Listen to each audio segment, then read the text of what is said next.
ମାନେ ଆଜି ଆମେ ଆସ ଉତ୍କଳୟର ଅଭ୍ୟାସ ପ୍ରଶ୍ନପତ୍ର କରିବା। ତାହେଲେ ପ୍ରଥମେ ଦେଇଛି ପିଲାମାନେ ମୋ ବୁଝିବାରେ ନିମ୍ନଲିଖିତ ପ୍ରଶ୍ନ ଗୁଡ଼ିକର ଠିକ୍ ଉତ୍ତର ପାଖରେ ଷ୍ଟାର ଚିହ୍ନ ଆମେ ଦେବା।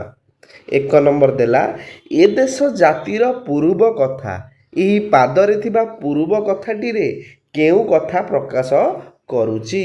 କେଉଁ କଥା? ଅତୀତର ଗୌରବ କଥା। ଏଇଠି ଆମେ କ'ଣ ଷ୍ଟାର ଚିହ୍ନ ଦେବା। 2 ନମ୍ବର କବିତାର ବିଷୟବସ୍ତୁ ନିମ୍ନଲିଖିତ କେଉଁ ପ୍ରସଙ୍ଗ ଉପରେ ଆଧାରିତ ହୋଇଛି? କେଉଁ ଦେଶର ଅଲିଭା କାହାଣୀ। 3 ନମ୍ବର ପ୍ରଶ୍ନ ସେ ପୁଅ ମହିମା ହେବ କି କଳି? ଏହି ପାଦରେ ସେ ଶବ୍ଦ କାହା ପାଇଁ ବ୍ୟବହୃତ ହୋଇଛି? ସେ ଶବ୍ଦ ଗୋପବନ୍ଧୁଙ୍କ ପାଇଁ ବ୍ୟବହୃତ ହୋଇଛି। 4 ନମ୍ବର ମୁକତି ପଥର ସୈନିକ ବୋଲି କବିତାରେ କାହାକୁ କୁହାଯାଇଛି? ମୁକତି ପଥର ସୈନିକ ବୋଲି ବାଜି ରାଉତକୁ କୁହାଯାଇଛି। ନେକ୍ସଟ ପିଲାମାନେ 4 ନମ୍ବର ଆମର ହେଲା କ ସ୍ତମ୍ଭ ଖ ସ୍ତମ୍ଭ ଆମେ ଯୋଡ଼ିବା। ତାହେଲେ ଏଇଟା ଆମର ବିଷୟବସ୍ତୁ ଅଛି, ଏଇଟା ତୁମେ ସହଜରେ କରିପାରିବ। ପ୍ରଥମେ କ'ଣ ଦେଇଛି? ବକ୍ସି ଜଗବନ୍ଧୁ ଚନ୍ଦନ ହଜୁରୀ ଗଲେଣି ଉଭେଇ ଅମର ପଥେ। ୟାର କ'ଣ ହେବ? ଇଏ ହେବ 4 ନମ୍ବର। ବୁଝିହେଲା? ବକ୍ସି ଜଗବନ୍ଧୁ ଚନ୍ଦନ ହଜୁରୀ ସ୍ୱାଧୀନତା ସଂଗ୍ରାମ କରି ଅମର ହୋଇଯାଇଛନ୍ତି। ନେକ୍ସଟ ଆଉ ତୋଷାଳୀ ପ୍ରାନ୍ତରେ ଦିନେ ବହିଥିଲା ସମର ବୀରର ରକ୍ତ ନଈ। 2 ନମ୍ବରଟା ଆମର 2 ନମ୍ବରକି ହିଁ ହେବ। ନେକ୍ସଟ 3 ନମ୍ବର ଯିବା। 3 ନମ୍ବର ଆମକୁ କ'ଣ ଦେଲା? ଦରିଦ୍ର ଜନର ବନ୍ଧୁ ଗୋପବନ୍ଧୁ ସେ ପୁଅ ମହିମା ହେବ କି କଳି? ଏଇଟା କ'ଣ 1 ନମ୍ବର ହେବ। ଦରିଦ୍ର ଜନର ବନ୍ଧୁ ଗୋପବନ୍ଧୁ ମହିମା କାହାରି ସାଥିରେ କଳି ହେବ ନାହିଁ। ନେକ୍ସଟ 4 ନମ୍ବର ଆମେ ଯିବା। ବାଜି ରାଉତର ନାଁ ଲୁଚି ନାହିଁ, ମୁକତି ପଥର ସୈନିକ ସେଇ। ହେଲା ଆଉ ଗୋଟେ ହିଁ ଅଛି 3 ନମ୍ବର ହେଲା ମୁକ୍ତି ପଥର ସୈନିକ ବାଜି ରାଉତର ନାଁ ଏବେ ବି ଲୁଚି ଯାଇ ନାହିଁ। ନେକ୍ସଟ କବିତାର ପଦ ଗୁଡ଼ିକ ଆଲୋଚନା କରିବା। ପିଲାମାନେ ଏଇଟା ହେଲା ଆମର ଆଗରୁ ଯେଉଁଟା ଆମେ ସରଳାର୍ଥ ଲେଖୁଥିଲେ କାଲି ତାର ପାଟର୍ନଟା ଚେଞ୍ଜ କରିଦେଇଛି। ସେମିତି ଯେମିତି ସରଳାର୍ଥ ଲେଖୁଥିଲେ ସେମିତି ହିଁ ଲେଖିବା। କରେ କ'ଣ ଦେଲା? ପାଇକ ପୁଅର ଗାରିମାଜା ଥିଲା, ସ୍ୱାଧୀନତା ଜାଗେ ଦେଲା ଆହୁତି, ସେ ଜାତି ଦାଦ ଆମେ ତ ସରବେ, ବଳି ହେବା ଅଙ୍ଗେ ସେଇ ବିଭୂତି। ତାହେଲେ ସରଳାର୍ଥକୁ ଯେମିତି ଲେଖୁଥିଲେ ଆମେ ଲେଖିବା। ଉକ୍ତ ପଦ୍ୟାଂଶଟି ଜାତୀୟ କବି ବୀରକିଶୋର ଦାସଙ୍କ ରଚିତ ଆସ ଉତ୍କଳୟ କବିତାରୁ ଆନିତ। ଏଠାରେ କବି ଓଡ଼ିଆ ପାଇକ ପୁଅର ବୀରତ୍ୱ ଓ ସେମାନଙ୍କର ଆଦର୍ଶରେ ଅନୁପ୍ରାଣିତ ହେବାକୁ ଆହ୍ୱାନ ଦେଇଛନ୍ତି। ଓଡ଼ିଶାର ପୂର୍ବପୁରୁଷ ଓ ପାଇକମାନେ ଅତି ବୀର ଓ ସ୍ୱାଭିମାନୀ ଥିଲେ।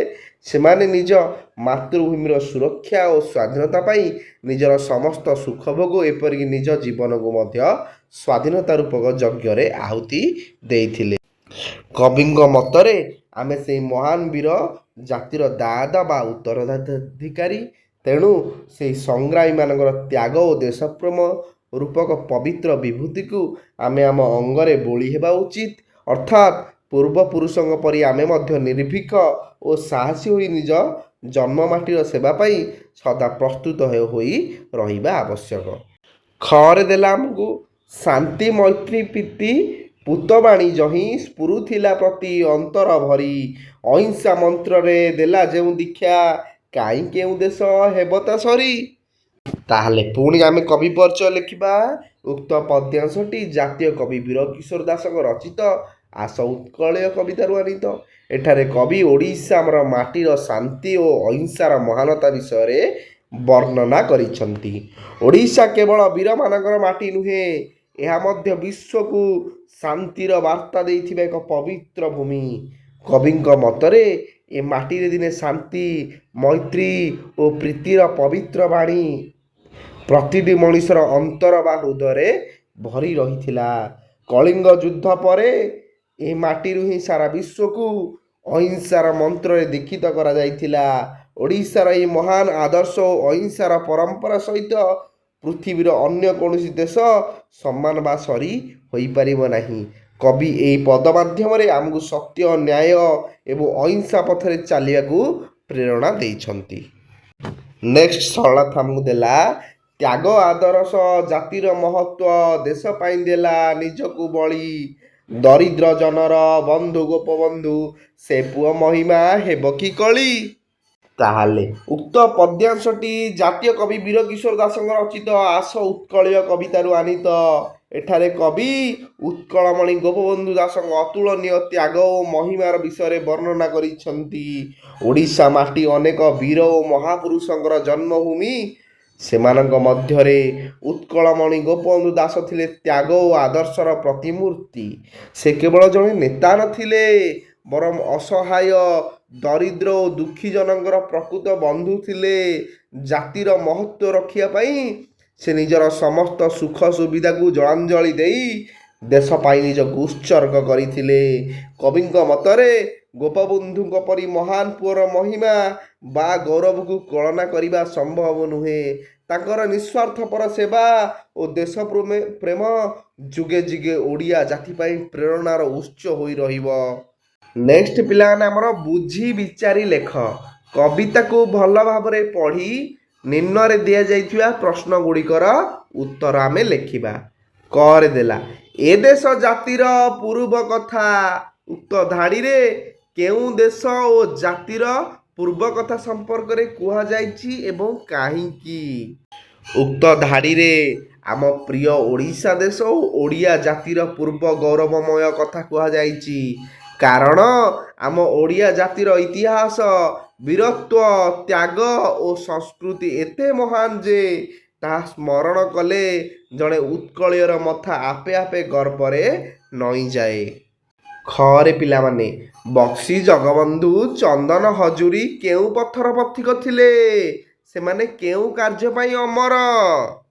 ବକ୍ସି ଜଗବନ୍ଧୁ ଚନ୍ଦନ ହଜୁରୀ ଅମର ପଥର ପଥିକ ଥିଲେ କାରଣ ସେମାନେ ଦେଶ ମାତୃକାକୁ ପରାଧୀନତାର ଶୃଙ୍ଖଳରୁ ମୁକ୍ତ କରିବା ପାଇଁ ଇଂରେଜ ଶାସନ ବିରୋଧରେ ନିର୍ଭୀକ ଭାବରେ ଲଢ଼େଇ କରିଥିଲେ। ବକ୍ସି ଜଗବନ୍ଧୁ ପାଇକ ବିଦ୍ରୋହ ଏବଂ ଚନ୍ଦନ ହଜୁରୀ 1857ର ସିପାହୀ ବିଦ୍ରୋହରେ ନିଜର ଅସାଧାରଣ ବୀରତ୍ୱ ପାଇଁ ଇତିହାସରେ ଅମର ହୋଇ ରହିଛନ୍ତି। ନେକ୍ସଟ ଗରେ ଆମର ସେ ଜାତି ଦାୟଦ ଆମେ ତ ସରବେ। ଉକ୍ତ ପଦରୁ ତୁମେ କ'ଣ ବୁଝିଲ ଲେଖ। ଏହି ପଦରୁ ଆମେ ବୁଝିଲେ ଯେ ଆମେ ସମସ୍ତେ ଓଡ଼ିଶାବାସୀ ସେହି ବୀର ଓ ମହାନ ପୂର୍ବପୁରୁଷଙ୍କର ଉତ୍ତରାଧିକାରୀ। ସେମାନେ ଯେଉଁ ସ୍ୱାଭିମାନ ଓ ଦେଶ ପ୍ରେମର ଆଦର୍ଶ ରଖିଯାଇଛନ୍ତି ତାହାକୁ ନିଜ ଜୀବନରେ ଗ୍ରହଣ କରିବା ଆମର କର୍ତ୍ତବ୍ୟ। ସେମାନଙ୍କ ପରି ନିର୍ଭୀକ ହୋଇ ଜନ୍ମଭୂମିର ସେବା କରିବା ପାଇଁ ଆମେ ସଂକଳ୍ପବଦ୍ଧ ହେବା ଉଚିତ। ଘରେ ଆମର କବିତାରେ ଦେଶପ୍ରେମ ସମ୍ପର୍କରେ ଅନେକ କଥା ଉଲ୍ଲେଖ କରାଯାଇଛି। ତୁମେ ଦେଶପ୍ରେମ ସମ୍ପର୍କରେ ଯାହା ଜାଣ ଲେଖ। ପିଲାମାନେ ଦେଶପ୍ରେମ ହେଉଛି ନିଜ ଜନ୍ମ ମାଟି ପ୍ରତି ଅପାର ଭଲ ପାଇବା, ସମ୍ମାନ ଓ ନିଷ୍ଠା। ଏହା ମାନବ ଜୀବନର ଏକ ଶ୍ରେଷ୍ଠ ଗୁଣ ଯାହା ଆମକୁ ଦେଶର ଉନ୍ନତି ପାଇଁ କାର୍ଯ୍ୟ କରିବାକୁ ପ୍ରେରଣା ଦିଏ। ପ୍ରେରଣାର ଉତ୍ସ ହେଉଛନ୍ତି ମହାତ୍ମା ଗାନ୍ଧୀ, ସୁଭାଷ ଚନ୍ଦ୍ର ବୋଷ, ଭଗତ ସିଂ ଏବଂ ଓଡ଼ିଶାର ବୀର ସନ୍ତାନ ବକ୍ସି ଜଗବନ୍ଧୁ ଓ ବାଜି ରାଉତ ପ୍ରମୁଖ ଦେଶପ୍ରେମର ଅନନ୍ୟ ଉଦାହରଣ। ସେମାନେ ଦେଶ ପାଇଁ ନିଜ ଜୀବନକୁ ବଳିଦାନ ଦେଇଥିଲେ। ନେକ୍ସଟ ରେ ଏହି କବିତାଟି ଏକ ଦେଶାତ୍ମବୋଧକ କବିତା ଯାହା ଆମକୁ ଆମ ରାଜ୍ୟ ଓ ଦେଶକୁ ଭଲ ପାଇବାର ପ୍ରେରଣା ଜାଗ୍ରତ କରାଏ। ଏହି କବିତାଟି ତୁମକୁ କେଉଁ ପ୍ରେରଣା ପ୍ରଦାନ କରୁଛି ଲେଖ। ଏହି କବିତାଟି ଆମକୁ ଆମ ପୂର୍ବପୁରୁଷମାନଙ୍କର ବୀରତ୍ୱ, ତ୍ୟାଗ ଏବଂ ଦେଶ ପାଇଁ ଆତ୍ମବଳିଦାନ ଭଳି ପ୍ରେରଣା ପ୍ରଦାନ କରୁଛି। ନେକ୍ସଟ ପିଲାମାନେ ଆମର ଅନୁମାନ ଓ କଳ୍ପନା। ତୁମେମାନେ ମିଳିମିଶି ଆଲୋଚନା କର ଏବଂ ଲେଖ। କରେ ଦେଲା ବକ୍ସି ଜଗବନ୍ଧୁ ପରି ହେବା ପାଇଁ ତୁମେ କ'ଣ କରିବା ଉଚିତ? ବକ୍ସି ଜଗବନ୍ଧୁଙ୍କ ପରି ହେବା ପାଇଁ ମୁଁ ଅଦମ୍ୟ ସାହସ, ଶକ୍ତି ଓ ଉତ୍ସାହର ସହିତ ସବୁ ବାଧାବିଘ୍ନକୁ ଆଡ଼େଇ ଦେଇ ନିଜ ମାତୃଭୂମିର ସେବା କରିବା ପାଇଁ ଆଗେଇ ଯିବି। ଖରେ ଦେଲା ନିଜକୁ ପାଇକ ପୁଅ ଭାବି ଦେଶ ସେବା ପାଇଁ କ'ଣ କରିପାରିବ? ନିଜକୁ ପାଇକ ପୁଅ ଭାବି ନିଜ ଶରୀରର ଶେଷ ରକ୍ତ ବିନ୍ଦୁ ଥିବା ଯାଏ ଦେଶ ମାତୃକାର ସେବା କରିବ। ଗରେ କେଉଁ କାର୍ଯ୍ୟ ଜଣେ ବ୍ୟକ୍ତିକୁ ଅମର କରିଥାଏ? ଭଲ କାର୍ଯ୍ୟ ଜଣେ ବ୍ୟକ୍ତିକୁ ଅମର କରିଥାଏ। ଘରେ ଯଦି ମୁଁ ତୋଷାଳୀ ପ୍ରାନ୍ତରେ ଥାଆନ୍ତି ତେବେ ସେହି ରକ୍ତ ନଦୀକୁ ଦେଖିବା ପରେ ଯେଉଁ ଭାବନା ସମ୍ରାଟ ଅଶୋକଙ୍କ ମନରେ ଆସିଥିଲା, ଖଣ୍ଡା ତରବାରୀର ଜୟ ପ୍ରକୃତ ଜୟ ନୁହେଁ, ହୃଦୟର ଜୟ ହିଁ ପ୍ରକୃତ ଜୟ, ଏହି ଭାବନା ମୋ ମନରେ ଜାଗ୍ରତ ହୋଇଥାନ୍ତା ଯଦି ମୁଁ ତୋଷାଳୀ ପ୍ରାନ୍ତରେ ଥାଆନ୍ତି। ରେ ଯଦି ତୁମେ ସ୍ୱାଧୀନତା ସଂଗ୍ରାମୀ ହୋଇଥାନ୍ତ ତେବେ ତୁମେ କେଉଁ କାର୍ଯ୍ୟ ପ୍ରତି ଅଧିକ ଗୁରୁତ୍ୱ ଦେଇଥାନ୍ତ? ନିଜ ମାତୃଭୂମିକୁ ବିଦେଶୀ କବଳରୁ ଯଥାଶୀଘ୍ର ସ୍ୱାଧୀନ କରିବା ପାଇଁ ଚେଷ୍ଟା କରିଥାନ୍ତି। ପିଲାମାନେ ନେକ୍ସଟ କବିତା ରଚନା। ଜାତି ପାଇଁ ଦିନେ ବାଳୁତ ଧରମା, ଝାସିଥିଲା ପ୍ରାଣ ସାଗର ଜଳେ, ଲିଭିବ କି ତାର ଅଲିଭା କାହାଣୀ, ଥିବା ଯାଏ ନର ଧରଣୀ ତଳେ। ଏହି ପଦ୍ୟାଂଶର ଶେଷ ଶବ୍ଦରୁ ଧ୍ୟାନର ସହ ଦେଖ। ସାଗର ଜଳେ ଏବଂ ଧରଣୀ ତଳେ ରେ ଜଳେ ଓ ତଳେ ପଦର ବ୍ୟବହାର କରାଯାଇଛି। ଏହି ଦୁଇ ପଦର ଶେଷ ଧ୍ୱନି ଏକା ଭଳି। ଏହି ବିଶେଷତାକୁ ଓଡ଼ିଆ ଭାଷାରେ ପୂର୍ଣ୍ଣ ମିତ୍ରାକ୍ଷର କୁହାଯାଏ। ଏବେ ତଳେ ଦିଆଯାଇଥିବା ପ୍ରଶ୍ନ ଗୁଡ଼ିକର ସାଙ୍ଗମାନଙ୍କ ସହ ଆଲୋଚନା। ପିଲାମାନେ ଏଠି ସମାନ ଆକାରରେ ଦେଇଛି ଧରଣୀ ତଳେ, ତଳେ ଜଳେ, ବୁଝିଲା? ଏସବୁକୁ ଆମର ଏମିତି ଯଦି କ'ଣ ଧ୍ୱନି ଏକା ଆସୁଥିବ ତାହେଲେ ତାକୁ ଆମେ ପୂର୍ଣ୍ଣ ମିତ୍ରାକ୍ଷର କହିବା। କରେ ଦେଲା ପୂର୍ଣ୍ଣ ମିତ୍ରାକ୍ଷରକୁ ନେଇ କବିତା ଲେଖିଲେ କେଉଁ ବିଶେଷ ପ୍ରଭାବ ପଡ଼ିଥାଏ? ପୂର୍ଣ୍ଣ ମିତ୍ରାକ୍ଷରକୁ ନେଇ କବିତା ଲେଖିଲେ ଯତିପାତ ଠିକ୍ ହୋଇଥାଏ ଏବଂ କବିତାଟି ଶ୍ରୁତି ମଧୁର ଲାଗିଥାଏ। ଖରେ କବିତାକୁ ପ୍ରଭାବଶାଳୀ କରିବା ପାଇଁ ଆଉ କେଉଁ କେଉଁ ଭାବ ପ୍ରୟୋଗ କରାଯାଇଛି ଲେଖ। କବିତାରେ ପ୍ରତ୍ୟେକ ପଦର ପ୍ରଥମ ଓ ତୃତୀୟ ଧାଡ଼ିର ଅକ୍ଷର ସଂଖ୍ୟା 12 ଅଟେ ଓ ଦ୍ୱିତୀୟ ଓ ଚତୁର୍ଥ ଧାଡ଼ିର ଅକ୍ଷର ସଂଖ୍ୟା 11 ଅଟେ। ନେକ୍ସଟ ତୁମର କବିତା।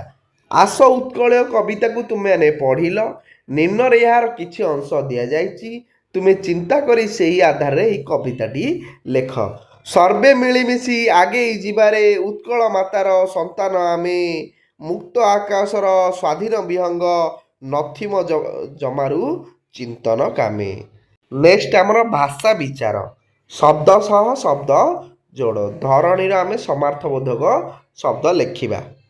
ତାହେଲେ ପୃଥିବୀର ହବ ଆଉ ଗୋଟେ ଧରା, ମହୀ, ବସୁମତୀ, ମଞ୍ଚପୁର, ବସୁନ୍ଧରା, ଧରିତ୍ରୀ, ବସୁଧା, ଅବନୀ ହେଲା। ଏସବୁ ଆମେ ପ୍ରତିଶବ୍ଦ ଲେଖିଲେ।